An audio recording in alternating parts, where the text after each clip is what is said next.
This is Genesis 1. You know what, I'm probably going to stop there because I believe it's 9:30. And so we didn't even get to the first line.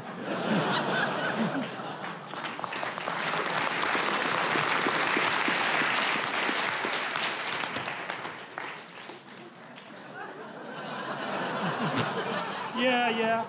Look, I want to read you a couple of things that we'll use as a prodroma for the next lecture, because I'll just bounce through a collection of ideas that's associated with the notion of divinity, okay? And then we'll turn back to the first lines when we start the next lecture. I have no idea how far I'm going to get through the biblical stories, by the way, because I'm trying to figure this out as I go along. Okay, so, you know, there's an idea in Christianity that the image of God is a trinity, right? There's the Father, there's the element of the Father, there's the element of the Son, and there's the element of the Holy Spirit. And it's something like tradition, the spirit of tradition.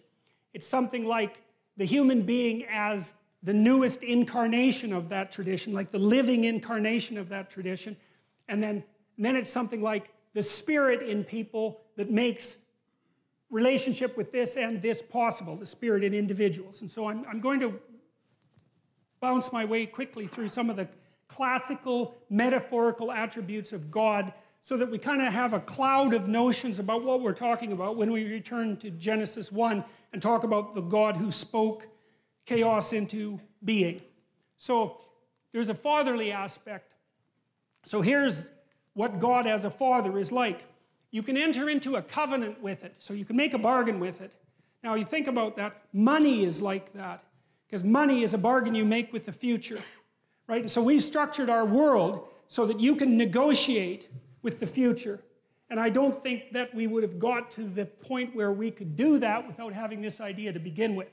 You can act as if the future is a reality. There's a spirit of tradition that enables you to act as if the future is something that can be bargained with. That's why you make sacrifices, right? And the sacrifices were acted out for a very long period of time, and now they're psychological. We know that you can sacrifice something valuable in the present and expect that you're negotiating with something that represents the transcendent future. And that's an amazing human discovery. Like no other creature can do that, to act as if the future is real. To note that you can bargain with reality itself and that you can do it successfully. It's unbelievable. It responds to sacrifice. It answers prayers. I'm not saying that any of this is true, by the way. I'm just saying what the cloud of ideas represents. It punishes and rewards. It judges and forgives. It's not nature. You see, one of the things that's weird about the Judeo-Christian tradition is that God and nature are not the same thing at all. Whatever God is, partially manifest in this logos, is something that stands outside of nature. And I think that's something like consciousness as abstracted from the natural world. So it built Eden for mankind and then banished us for disobedience. It's too powerful to be touched. It granted free will. Distance from it is hell. Distance from it is death. It reveals itself in dogma and in mystical experience, and it's the law. So that's sort of like the fatherly aspect. And then the son-like aspect, it speaks chaos into order. It slays dragons and feeds people with the remains. It finds gold. It rescues virgins. It's the body and blood of Christ.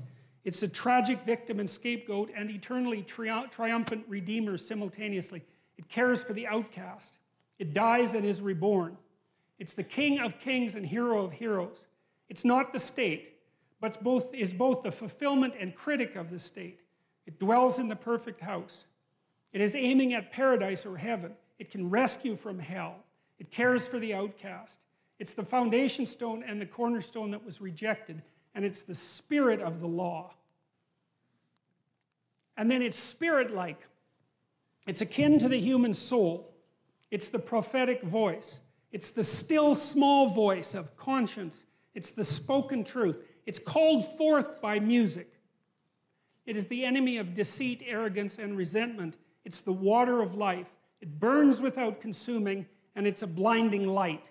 Okay, so that's a very well-developed set of poetic metaphors, essentially, right? So these are all, what would you say, glimpses of the transcendent ideal. That's the right way of thinking about it. They're glimpses of the transcendent ideal.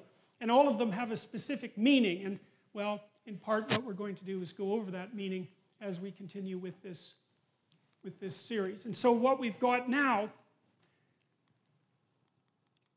is a brief description, at least, of what this is. In the beginning, God created the heavens and the earth. We know it's associated with the Logos in this sequence of stories. We know it's associated with the Word and with consciousness.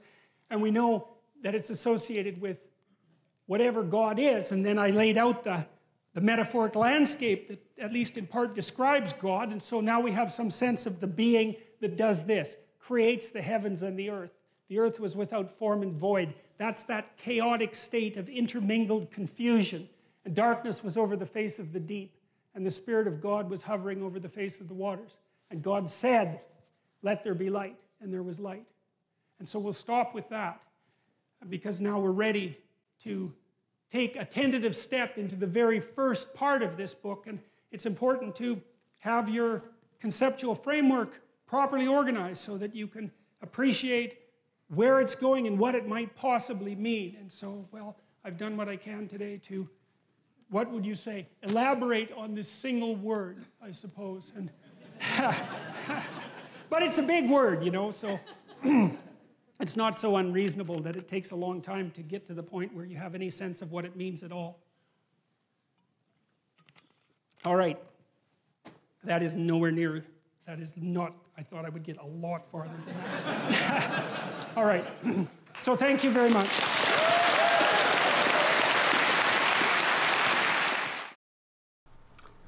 Thank you for watching this video. This is the Archangel 911. If you enjoyed what you were watching, please click that subscribe button, give me a thumbs up, and leave a comment below. Have a nice day.